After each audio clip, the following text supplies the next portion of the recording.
Edouard, bonjour. Tu as pu profiter des 2 semaines finalement pour donner congé à tout le monde, là où enfin, quelques jours le week-end passé, là où souvent les internationaux n'étaient pas là. Dans quel état de fraîcheur, peut-être avant tout mental et physique, tu as retrouvé les joueurs en début de semaine? Excellent. On a repris ici lundi. Il y a eu 3 jours de repos qui étaient importants autant au niveau physique que mental. Et c'était aussi important de faire une coupure par rapport à la fin de cette saison régulière pour vraiment changer je dirais le focus et changer oui, le focus, c'est peut-être le meilleur mot dans lequel on va aborder ces playoffs ici. Donc la fraîcheur et l'état de forme dans lequel on a retrouvé tout le monde lundi était excellent. Ça s'est reflété ensuite toute la semaine à l'entraînement. Donc non, le groupe est très bien, on n'a aucune nouvelle blessure. Donc les mêmes joueurs, les 3 jeunes, Mehdi qui se remet de son opération, Fabio Anthony aussi, et Jules qui poursuit lui sa revalidation. Sont les seuls joueurs qui sont blessés, donc qui ne sont pas disponibles. Donc non, la semaine a été très bonne et on est dans de bonnes dispositions pour faire le déplacement à Malines demain. Tu dis changer le focus parce que peut-être que plus que durant la phase classique, finalement, là où c'est important de bien finir, quitte à un peu moins bien commencer, bon, pas mal commencer volontairement, mais qu'ici, c'est l'inverse. Enfin, pas l'inverse, mais en tout cas, il faut bien finir et bien commencer. C'est ça aussi la principale différence du fait de forcément la taille de la compétition beaucoup plus courte. Oui, peut-être, j'avais pas pensé à ça comme ça, mais une chose est certaine, c'est que ça va aller vite. On a 4 semaines, grosso modo, et la saison sera terminée. Mais c'est aussi l'idée qu'on s'est battu toute la saison au long des 34 matchs pour se retrouver là où on est. Donc déjà, le plaisir que c'est de voir ce travail-là qui a donné ses fruits. Et donc, on a envie de porter ce travail qui a été fait encore plus loin maintenant. Et on a envie d'être encore plus convaincant, on a envie d'être plus fort. On sait qu'on est encore plus fit aujourd'hui qu'on ne l'était il y a quelques semaines de ça, parce qu'on a continué à travailler dur, mais aussi parce qu'il y a eu ce moment qui nous a permis de gagner en fraîcheur. Donc non, on réfléchit pas trop à la situation d'ici 3 ou 4 semaines. On a vraiment une seule chose en tête, c'est comment on va aborder ce match demain à Malines, avec en tête aussi la fin de match qu'on a eu là-bas. Donc on a vraiment cette intention de commencer de la même façon dont on a terminé et pouvoir faire ça de la plus belle et de la manière la plus forte aussi. Tu parles de la fin de match à Malines. Est-ce que justement, avec le recul, tu as d'autres clés pour expliquer le début de match par contre, ou tu as justement voulu porter le focus sur la deuxième mi-temps parce que c'était plutôt le positif de ce match-là? Oui, il y a plein de facteurs différents qu'on peut trouver. Il n'y en a pas une seule qui est à épingler. Il y aura des exceptions dans une saison. On a une des équipes qui commence le mieux ces matchs.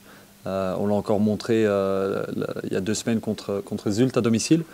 Donc nous, on est très confiants avec nos débuts de match et c'était une des exceptions qu'il y a eu pendant la saison régulière. Donc non, c'est un danger aussi de trop revenir sur le dernier match contre cet adversaire-là. Et ça va être un des dangers ici aussi pendant cet enchaînement de matchs qui va aller vite contre les mêmes équipes. C'est de pas faire des suppositions qui peuvent être des raccourcis dangereux. C'est vraiment de presque partir d'une feuille blanche dans la préparation du match et dans le plan du match pour être certain qu'on a pu analyser l'adversaire le mieux possible et anticiper les différents scénarios de façon la plus juste et la plus précise possible. Tu dis partir d'une feuille blanche, ça veut dire que par rapport au match aller-retour d'une phase classique plus longue, avec forcément un plus grand laps de temps entre les 2 affrontements, ici Malines en plus est très récent, il va revenir aussi. Ça change beaucoup la préparation? Un petit peu, oui. Un petit peu, parce que est-ce que l'adversaire va s'aligner d'exactement la même manière? Est-ce que leurs automatismes vont être identiques? Est-ce qu'ils vont chercher à changer les profils des joueurs qu'ils ont? Les faiblesses qu'ils ont essayé d'exploiter contre nous il y a quelques semaines, est-ce que ça va être les mêmes faiblesses qu'ils vont chercher à exploiter ou est-ce qu'ils vont changer un petit peu leur plan d'attaque? Donc toutes ces questions-là sont des questions qu'on se pose et qu'on essaye d'anticiper un maximum sur base du match qu'on a joué contre eux, mais aussi sur base des autres matchs qu'ils ont joués, que ce soit contre d'autres équipes qui jouent d'une façon similaire à nous, mais aussi de façon générale. Dans ces matchs importants, comment est-ce qu'ils ont abordé ces matchs clés-là? Donc c'est un des facteurs, ça change un petit peu, mais pas trop non plus, parce que, comme je dis, c'est dangereux d'aller trop vite dans ces raccourcis-là. Une question par rapport à Ali Golizadeh, qui en première moitié de saison était souvent l'homme clé, l'ouvre-boîte un peu de l'équipe. C'est un peu plus difficile depuis janvier. Comment tu l'expliques? Est-ce que c'est le niveau et l'état de forme des autres qui a augmenté, ou le sien qui a diminué, ou c'est aussi un aspect tactique qui explique qu'il a plus de mal en 2022 qu'en première partie de saison? Tactique, non, parce qu'il n'y a aucune différence entre la position dans laquelle il a évolué depuis la reprise. Ce qui est intéressant, c'est de voir que le scénario du début de saison se répète, parce que vous dites qu'il a été très performant en début de saison, mais ce n'est pas le début de saison où il a été performant. Il a eu du mal à gagner sa place en début de saison. Et puis il y a eu un match clé qui a été le déplacement à Courtrai, où il est monté au jeu, il a été décisif dans ce match-là. Et puis il a gagné sa place de titulaire, et c'est là qu'il a commencé vraiment à être décisif. Il a trouvé un niveau de tranquillité dans sa performance. Il a été percutant, mais il y avait de l'impact physique dans son jeu. Et c'est cet impact physique-là qu'il a perdu un petit peu dans les dernières semaines, et qu'on a tout fait pour retrouver ici dans cette période de 2 semaines depuis Zulte.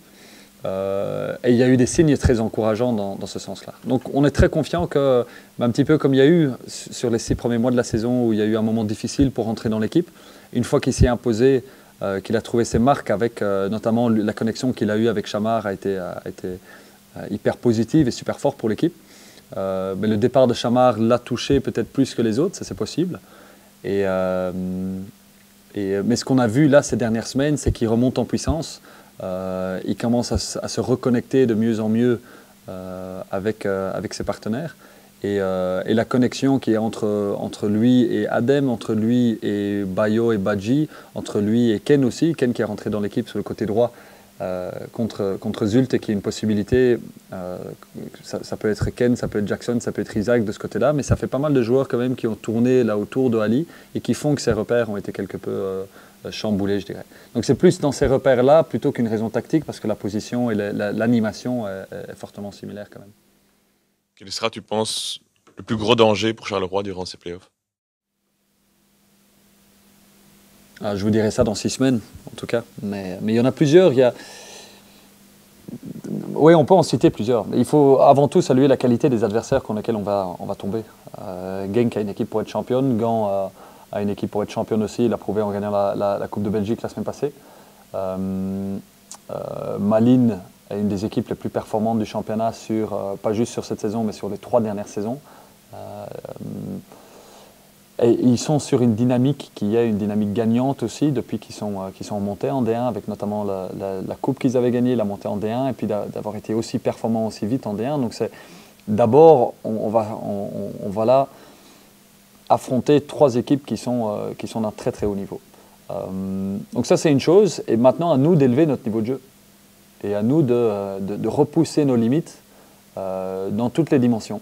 Mais avant tout dans une dimension physique, où on veut vraiment marquer ces matchs par notre impact physique, que ce soit dans les duels, mais aussi dans les courses. Et puis on est très confiant que notre jeu pourra alors prendre place une fois que cet impact physique existe dans les matchs. Donc, mais on sait que si on n'est pas à notre meilleur niveau, qu'on va se retrouver face à des adversaires qui sont capables de tuer un match à tout moment. Donc à nous d'apprendre des erreurs qu'on a commises pendant la saison. Il y a eu par moments quelques erreurs individuelles qui nous ont coûté cher. Il y a eu d'autres matchs où on a manqué d'impact physique. Donc on a bien analysé ça, et on est déterminé à être meilleur, mais on est aussi beaucoup plus fort grâce aux enseignements qu'on a pu tirer de la saison. Tu parles d'impact physique, de ne pas recommettre les erreurs commises. C'est aussi ça qui fera la différence entre finalement un Charleroi qui a battu tous les petits quasiment, enfin toutes les équipes qui ne sont pas en Play-off 2, qui a fait plus ou moins jeu égal avec les équipes en Europe Play-off. C'est là la différence pour passer juste au-dessus de ça, c'est de ne pas recommettre les erreurs qui ont été commises peut-être. C'est un des facteurs clés, ouais. Et le match à Anderlecht par exemple était un bon exemple de ça. Un premier but concédé sur erreur individuelle, une deuxième sur une contre-attaque. Et ça illustre les difficultés qu'on a eues contre ces équipes qui sont plus grandes. Mais comme vous dites, là, on va se retrouver contre des équipes contre qui on a fait jeu égal. Et donc on va compter un petit peu sur ces 2 dimensions. D'un côté, d'avoir été très performant contre toutes les équipes classées en dessous de nous, ce qui montre qu'on est capable de maîtriser un match contre ces équipes-là, quand on nous donne l'initiative, mais pas de problème, on va prendre l'initiative et on va gagner de cette façon-là. Et donc de prendre ça, mais aussi en même temps, d'être encore plus réaliste ou plus, là, il faut que je trouve le bon mot, mais c'est une question d'être plus réaliste, plus juste dans les choix qui sont faits dans certaines zones du terrain contre ces équipes-là. Parce qu'on sait que toute erreur qui est commise va être directement punie de par la qualité de l'adversaire qui se trouve face à nous. Donc, donc c'est pour ça que je dis qu'on va tirer vraiment ces enseignements et qu'on veut tout rassembler maintenant, parce que c'est le moment. On s'est mis dans une position pour avoir ces 6 finales maintenant.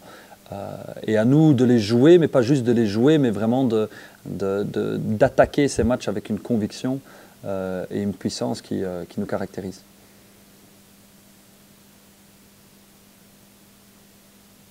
Merci beaucoup. À demain.